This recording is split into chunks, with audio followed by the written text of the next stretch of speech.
बातमी युतीसाठी एकमेकांना हिरवा कंदील दाखवून दोन्ही ठाकरे परदेशात गेले आहेत। पण इथे महाराष्ट्रात उद्धव ठाकरे यांची शिवसेना आणि महाराष्ट्र नवनिर्माण सेनेत युती होणार असल्याची जोरदार चर्चा सुरू आहे। दोन्ही बाजूच्या अनेक कार्यकर्त्यांनी दोन्ही ठाकरेंनी एकत्र यावं यासाठी बॅनरबाजी सुद्धा सुरू केली आहे। राज ठाकरे 29 एप्रिलला महाराष्ट्रात येतील तर उद्धव ठाकरे 4 मे।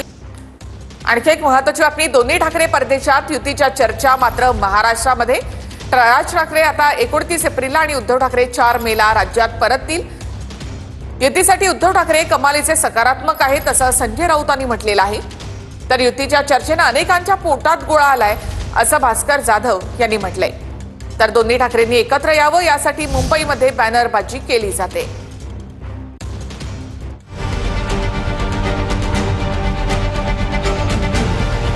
दोन्ही ठाकरे परदेशात, युतीच्या चर्चा महाराष्ट्रात। उद्धव ठाकरे आणि राज ठाकरे दोघेही परदेशात गेले आहेत, पण दोन्ही ठाकरेंमधल्या युतीची चर्चा महाराष्ट्रामध्ये चांगलीच सुरू आहे। राज ठाकरेंनी उद्धव ठाकरेंसोबत युती करण्याची तयारी दाखवली आहे। त्यानंतर उद्धव ठाकरेंनी सुद्धा युतीसाठी काही अटी शर्ती टाकल्या। यानंतर युतीच्या चर्चा सुरू झालेल्या असतानाच दोन्ही ठाकरे परदेशात गेले। राज ठाकरे 29 एप्रिलला महाराष्ट्रामध्ये येणार आहेत, तर उद्धव ठाकरे 4 मे रोजी महाराष्ट्रामध्ये परत येणार आहेत। त्याआधीच दोन्ही पक्षांमध्ये युतीच्या चर्चा सुरू झाल्या आहेत। राज ठाकरे मुंबईत नाहीये, ते कुठे गेले त्याच्याविषयी माझ्याकडे माहिती नाही। ते मुंबईत नाहीये आणि नक्कीच त्यांनी एक हात पुढे केलेला आणि त्याला प्रतिसाद माननीय उद्धव ठाकरे यांनी दिला। राजकारणामुळे अशी नाती तुटत नसतात, हे लक्षात घ्या। आणि माननीय उद्धव ठाकरे हे कमालीचे सकारात्मक आहे। शाळेमध्ये डबा खाताना तू माझ्याशी बोललं नाही पाहिजे, ह्यानं माझ्याशी नाही बोललं पाहिजे, तर चपाती खायला देतो, तर मी आणलेल्या घरनं काहीतरी खायला देतो, अशा अटी राजसाहेब ठाकरे मान्य करतील असं मला वाटत नाही। त्यांचा एक विचार आहे, त्यांचा स्वतंत्र पक्ष आहे आणि त्यांना झुकवून कोण जर युती करण्याचा प्रयत्न करत असतील आणि ते झुकतील असं मला वाटत नाही। शिवसेना भवनासमोर दोन्ही ठाकरेंनी एकत्र यावं यासाठी बॅनर लावण्यात आले। वांद्र्याच्या कलानगर परिसरातही दोन्ही ठाकरेंनी एकत्र यावं अशा आशयाचे बॅनर लागले आहेत। इथे पाठीमागे चालायला जातो, वॉकला जातो, अचानक लोकांचा रिस्पॉन्स असा आहे, साहेब एकत्र आलं पाहिजे, साहेब दोन भावांना एकत्र आलं पाहिजे, साहेब मराठी माणसासाठी एकत्र। हे मला आता इथून रस्त्यावर जाताना चालताना लोक सांगतात। माननीय उद्धव ठाकरे यांच्या मनामध्ये कोणताही अहंकार नाही आणि कोणती कटुता नाही। जे कोणी कंठशोष करतायत, जे कोणी इथं आम्हाला हे दोन्ही भाऊ एकत्र आले तर आम्हाला काही फरक पडत नाही जे सांगतायत, त्यांची झोप उडालेली आहे, त्यांच्या पोटामध्ये गोळा आलेला आहे। हे दोन नेते महाराष्ट्राचं हित डोळ्यासमोर ठेवून जर एकत्र आले, एका विचाराने एकत्र आले आणि एक कार्यक्रम घेऊन जर पुढे गेले तर आज सांगतो जे जे म्हणून विरोधक आमचे आहेत ते त्यांना धोबी पछाड हे दोन्ही भाऊ दिल्याशिवाय राहणार नाहीत। तर मुंबईमधल्या सर्व लँडस्कॅमचे बादशहा उद्धव ठाकरे आहेत। उद्धव ठाकरे यांच्या डोक्यात कायम लँडस्कॅम असतं अशी टीका आशिष शेलार यांनी केली। भाजपच्या कार्यशाळेमध्ये बोलताना आशिष शेलारांनी उद्धव ठाकरे यांच्यावर निशाणा साधलाय। स्कैम दिमाग में होता है तो मुंबई की पूरी जमीनों की स्कैम का बादशाह ये उद्धव ठाकरे का दल है और उसके दिमाग में सिर्फ लैंड स्कैम। उसने नया बात छोड़ दिया, वाले जमीन देंगे मुसलमानों की और बिल्डर को देंगे, अदानी को देंगे, अंबानी को देंगे। अरे मैं तो उसको सवाल पूछता हूँ, 25 साल कॉर्पोरेशन में तुम था, 25 साल में मुंबई शहर की एक प्रॉपर्टी की स्क्वायर फीट की कीमत 1-1 लाख रुपए है, 1 स्क्वायर फीट की। ऐसे 1 करोड़ स्क्वायर फीट की जगह ये बिल्डरों को देने का पाप ये उद्धव ठाकरे ने किया है। वो हमसे सवाल क्या पूछेगा। आज आपको लग सकता है कि हमको प्रतिकूलता है, अनुकूलता नहीं है, लेकिन समय बताएगा, यही समाज आपको कहेगा भैया तू सही था, किरण जी सही थे, मोदी जी सही थे। और इस भरोसे के साथ आप सब लोग काम पर लगे। बहुत बहुत धन्यवाद. जय हिंद, जय महाराष्ट्र. एका पक्षाची मोठी मीटिंग झाली आणि त्यामध्ये आशिष शेलारांचं नाव घेऊन आशिष शेलार मामा तो कोण झोलर याचं उत्तर कुठे दिलंय. तुम्हाला झोलर म्हटलंय. एका दुसऱ्याच्या माध्यमातून लँड माफिया करणारे कोण आहेत या महाराष्ट्रात किंवा मुंबईत आता लोकांना कळायला लागलेत. आणि आता बातमी आहे ती पवारांसंदर्भात. विद्या प्रतिष्ठानच्या बैठकीच्या निमित्तानं आज शरद पवार आणि सुनेत्रा पवार एकत्र आले होते.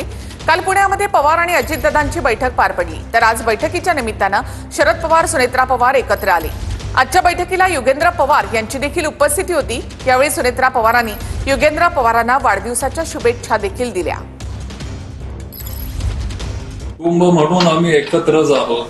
असं मला वाटत नाही की कुटुंब आमचं वेगळं झालंय किंवा असं काय झालंय. ठीक आहे, राजकारणात कधीतरी आपले विचार बदलू शकतात, पण कुटुंब म्हणून ते तुम्ही तोडू शकत नाही ना. शेवटी रक्ताचं नातं आहे. एखादं वर्ष आमचं असं गेलं त्याच्यामुळं सगळंच संपतं या विचाराचं मी तरी नाहीये आणि माझी काकी पण त्या विचाराचे ते नाहीये. पॉलिटिकल फील्डवर तरी त्यांच्याबद्दल प्रेम आदर हे माझ्या मनात तरी कमी झालेलं नाही. आणि काकी असतील किंवा काका असतील, आजही ते माझे काकाच आहेत आणि त्यांचा पण मी आदर करतो. मी इथून पुढेही मी करत राहणार आहे. अजितदादा पवार अनेक वेळा खुलासा केला आहे की अनेक संस्थांमध्ये मी आणि पवार साहेब एकत्र आहोत. पवार साहेब अध्यक्ष आहे, मी सचिव आहे, उपाध्यक्ष आहे, सदस्य आहे. त्यामुळे या बैठकीच्या निमित्त त्यांची अनेक वेळा भेट होत असते आणि त्याचा खुलासा त्यांनी केलेला आहे. परंतु या सातत्यानं होणाऱ्या भेटी कुठेतरी कार्यकर्त्यांमध्ये संभ्रम निर्माण करणार आहे. त्याच्यामध्ये अजितदादांनी आम्हाला काय अजून सांगितलेलं आहे आणि या संस्थेच्या बैठका ज्या होत्या ते नियमित होत असतात. त्यामुळे आम्हालाही त्याचं काय वाटत नाही. अजित पवार आणि शरद पवार साहेबांच्या जे काही भेटी आहे ते वसंतदादा शुगर इन्स्टिट्यूट, रयत शिक्षण संस्था या निमित्तानं होणं हे काही फार त्यामध्ये राजकीय अर्थ काढू नका. राजकीय जो आमचा विषय आहे त्यामध्ये मी स्पष्ट करू इच्छितो की राष्ट्रवादी काँग्रेस पक्ष आणि इतर कुठल्याही पक्षामध्ये युती होण्याचा कुठेही प्रश्न निर्माण होत नाही. तुम्ही माझ्याशी किंवा अजित पवार यांच्याशी तुलना करता कामा नये. युगेंद्र पवारांच्या कार्यक्रमाला उपस्थित असणाऱ्या युवकांना शरद पवारांनी असा सल्ला दिला. युगेंद्रचं आतापर्यंत चांगलं काम आहे, इथून पुढेही साथ द्या असं शरद पवार यांनी म्हटलं. आता अक्षता टाकायची ही संधी द्या अशी मिश्किल टिप्पणी सुद्धा शरद पवार यांनी केली आहे. शरद पवारांच्या गोविंदबाग निवासस्थानी युगेंद्र पवारांचा वाढदिवस साजरा झालाय.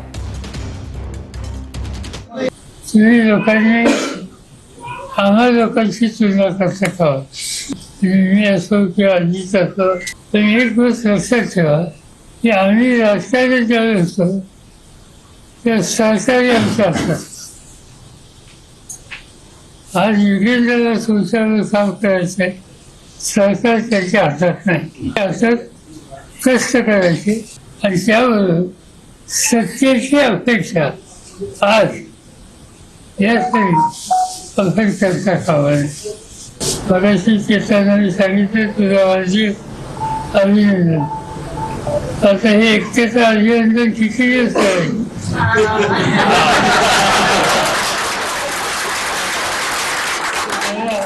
आम्हाला अक्षर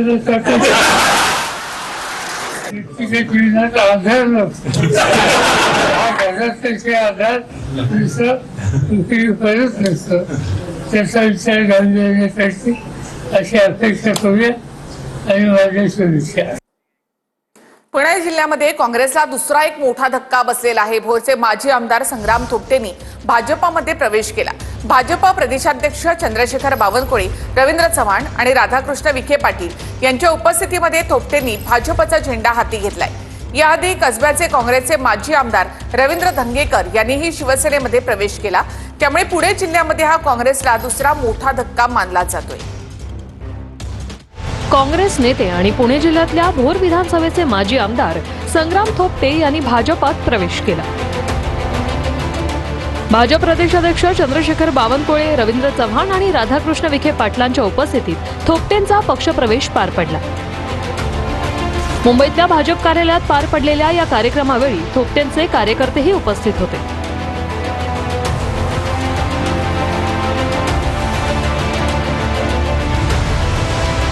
निर्णय घेत असताना भारतीय जनता पार्टी हा देशामधला एक नंबरचा सर्वात मोठा असणारा पक्ष, त्याचप्रमाणे या राज्याचे मुख्यमंत्री आदरणीय देवेंद्रजी फडणवीस साहेब यांच्या कुशल नेतृत्वाखाली महाराष्ट्राची चाललेली वाटचाल असेल, या सर्व गोष्टींना प्रभावित होऊन आम्ही साहेब आज हा निर्णय घेतलेला आहे. संपूर्ण महाराष्ट्र ज्यांच्या पक्षप्रवेशाने ढवळून निघाला आहे आणि जो काँग्रेस पार्टीमध्ये आज संपूर्ण भूकंप आल्यासारखी परिस्थिती आहे.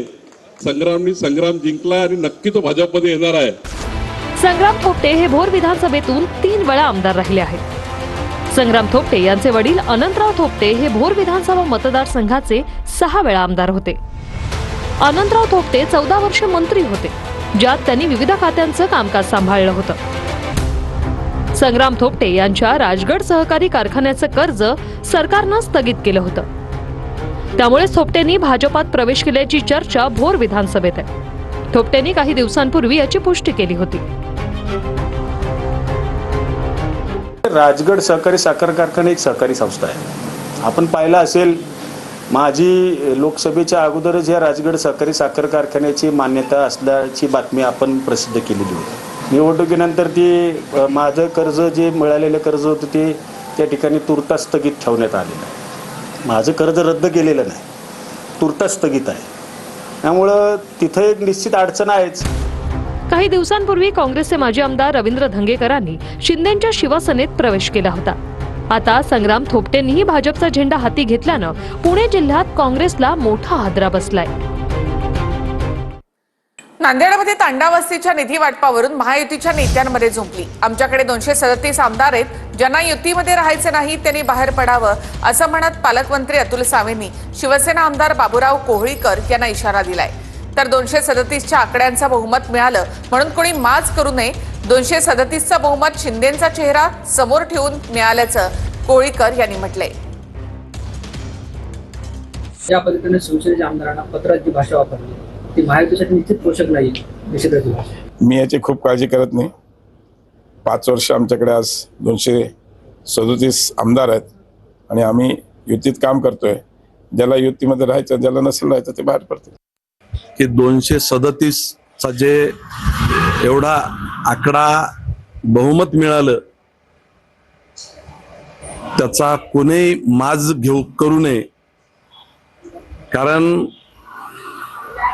विधानसभेच्या वेळेस चेहरा कोणाच्या चेहऱ्यामुळं 237चा आकडा पार केला हे संपूर्ण महाराष्ट्राला माहीत आहे. आणि मंत्री महोदयानं सुद्धा एकदा जनतेमध्ये जाऊन विचारावं की 237 कशामुळे मिळाले. तांडा वस्तीतील निधी वाटपावरून नांदेडमध्ये महायुतीत तणाव पाहायला मिळतोय. पालकमंत्री अतुल सावेंची शिवसेना आणि भाजप आमदारांनी थेट मुख्यमंत्र्यांकडे तक्रार केली. पत्रव्यवहार करून सुद्धा विरोधकांना निधी दिल्याचा बाबूराव कोहळीकरांनी सावेंवर आरोप केलाय. भाजपचे मुखेडचे आमदार तुषार राठोड यांनी सुद्धा फडणवीसांना पत्र लिहून तक्रार केली होती. या तक्रारीनंतर फडणवीसांनी तांडा वस्तीतील 7 कोटी 25 लाखांच्या कामाला स्थगिती दिली.